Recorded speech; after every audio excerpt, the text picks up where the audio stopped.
Hello and welcome to rasoismart.com. How to make Urulai Roast. To make Urulai Roast, you will need from the top clockwise curry leaves, mustard seeds, coriander leaves, Bhuna masala, crushed garlic, cumin seeds, Asafoetida powder, boiled baby potatoes, and oil. Step 1. Heat 50 ml of oil.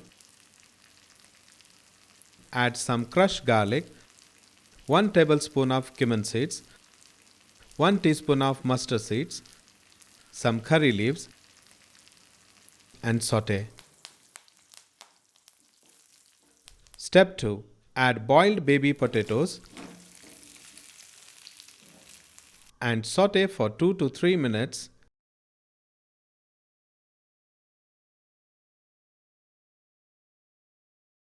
Add half a teaspoon of Asafoetida and mix well. Step 3. Add 5 tablespoons of Bhuna masala. To know how to make Bhuna masala, log on to www.rasoismart.com. Some chopped coriander leaves.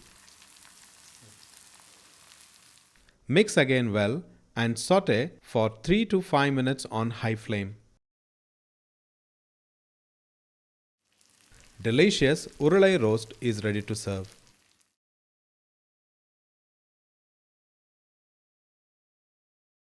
For more such easy and fast recipes, log on to www.rasoismart.com. Thanks for watching.